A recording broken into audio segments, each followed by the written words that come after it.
Monsieur le directeur national de la Direction nationale de la promotion de la femme, Monsieur le directeur pays de l'Intervice Mali, Madame la représentante de la CAFO nationale, Mesdames et Messieurs les représentants des directions régionales de la promotion de l'enfant et de la famille, de Tombouctou, Mopti et du district de Bamako, Mesdames et Messieurs les représentants du comité consultatif de Mopti et Tombouctou, Mesdames et Messieurs les représentants, les délégués, les représentants des OIC de Tombouctou, Tourmalarus, Djéné et Bamako, je tiens à remercier tous les participants et participantes d'avoir effectué le déplacement. Et surtout, je tiens à remercier la Direction nationale de la promotion de la femme ainsi que les différentes directions régionales de Mopti, Tombouctou. Et surtout rendre hommage à Fé Moussa Doumbia, directeur régional de la promotion de l'enfant et de la famille de Mopti. S'il vous plaît, une minute. Je vous remercie. C'est un homme qui a beaucoup lutté pour la cause des femmes.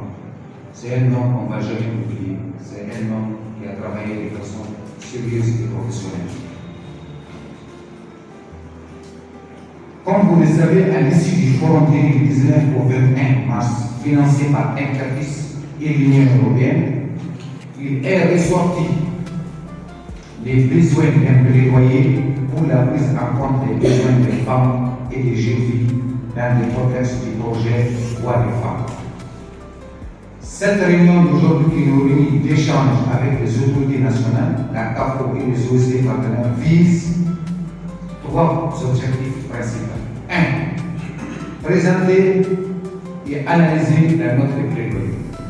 2. Évaluer la sensibilité des messages à diffuser. 3. Valider la note de plaidoyer.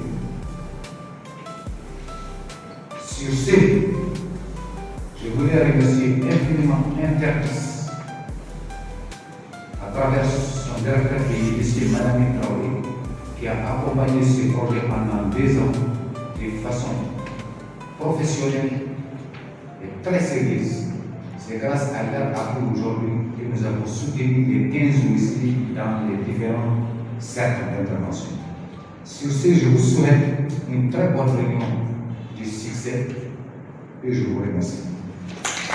Le président de l'ONG ADD, merci pour ces mots. Président, nous allons écouter la représentante de la CAFO.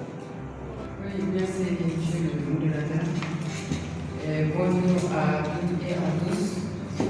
Monsieur le représentant de la direction de la promotion de la femme, monsieur le coordinateur du PIS international, monsieur le coordinateur de l'ONG ADD, la CAFO est honorée d'être associée à cette activité de la note de plaidoyer.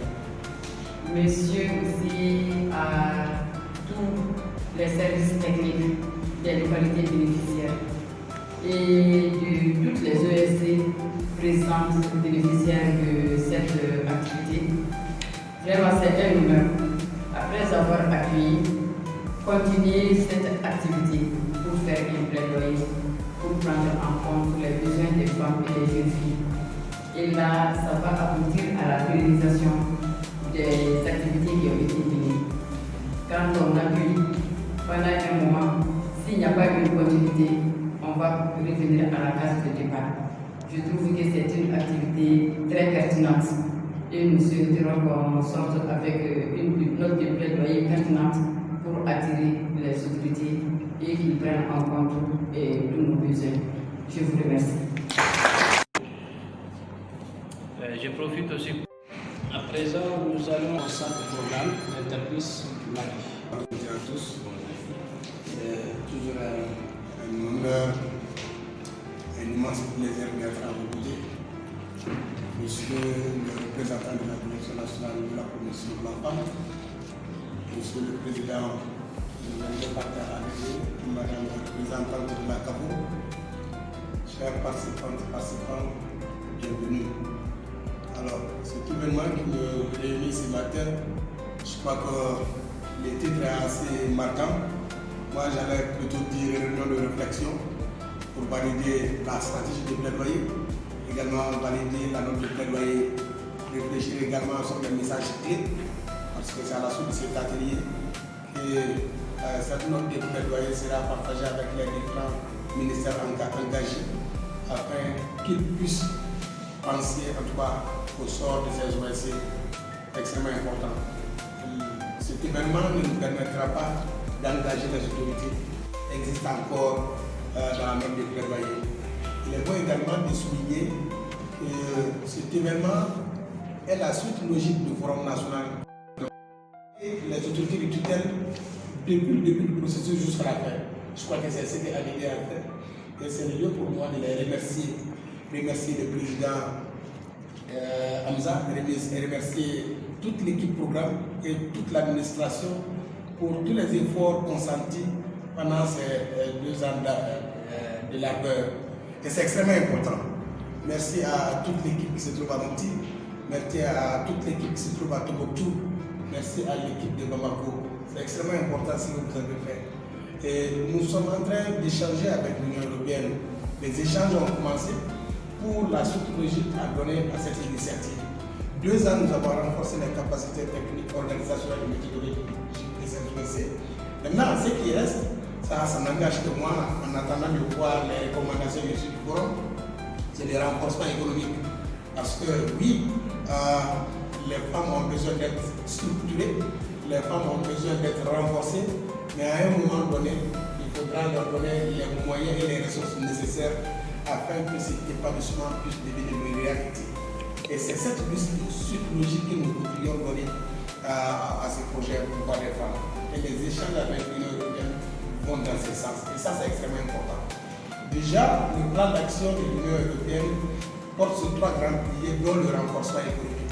Et ce plan d'action a été déjà validé et les ressources sont disponibles. Et je serais très curieux de voir les recommandations qui seront issues du Forum national. Et ça permettra à Interpeace, à ADD, à ses OSC partenaires de mieux se positionner, en tout cas pour un renforcement économique durable. Alors c'est sur cette note d'espoir que je voudrais vous souhaiter plein succès aux réflexions. Encore une fois de plus, je pense que ce n'est pas un atelier d'engagement des autorités, mais plutôt un atelier de réflexion pour valider la note de plaidoyer, corriger les éventuelles insuffisances, mais également pour corriger les messages clés qui vont apparaître dans la note de plaidoyer. Je vous remercie. C'est l'idée que nous devons aussi pendant 2 ans de ce projet. Après son agenda. Le coordinateur de l'ONG, monsieur le directeur pays, mesdames les représentantes des CAFO, du Bamako et du Tombouctou, mesdames et messieurs les représentants des dossiers Mopti Tombouctou, mesdames et messieurs, en vous rendant grâce, tout protocole respecté, bonjour. C'est avec un grand honneur et un profond engagement que je prends la parole ce matin au nom de la Directrice nationale de la promotion de la femme, empêchée, elle est allée aux États-Unis pour la cette durée, elle n'est pas encore de retour. Avant tout propos, permettez-moi de vous souhaiter la bienvenue et de magnifier toute la reconnaissance de la Direction nationale pour la confiance dont vous lui avez accordé, comme l'a dit tantôt le prédécesseur, dès le début en tout cas de cette prérogative jusqu'aujourd'hui.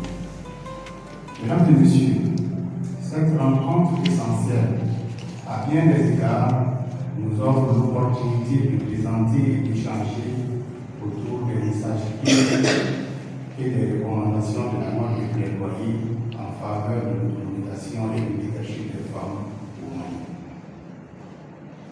Je tiens à exprimer mes sincères remerciements au projet Voix des femmes, dont l'engagement est indéfectible en faveur des droits des femmes, de leur participation active à la vie publique est une source d'inspiration pour nous tous. Grâce à cette initiative, nous avons aujourd'hui l'occasion de renforcer la dynamique citoyenne et de promouvoir le rôle des femmes comme véritable agence de changement dans notre pays. Mesdames et messieurs, l'histoire et l'actualité nous montrent que les femmes sont des piliers de transformation sociale, économique et politique. Pourtant, de nombreux défis persistent, limitant encore leur pleine participation à la prise de décision. Il est donc de notre responsabilité collective, en tant que responsables institutionnels, acteurs de la société civile et partenaires techniques et financiers, de créer un environnement propice à leur épanouissement et à leur engagement citoyen. L'importance de cette réunion ne fait aucun doute. Elle constitue une étape clé pour formuler des recommandations pertinentes et concrètes afin d'assurer que les politiques publiques intègrent pleinement la dimension genre et offrent aux femmes les moyens d'exercer pleinement leur rôle dans le développement du Mali. Mesdames et messieurs, avant de terminer, je réitère l'engagement et la détermination de la Direction nationale de la femme pour toutes les activités allant en l'atteinte des objectifs de ce projet. Ensemble, nous avons le devoir de porter plus haut la voix des femmes, de leur offrir des espaces d'expression et de décision, et de bâtir un avenir plus inclusif et équitable pour tous. Sur ce, au nom de la Directrice nationale de la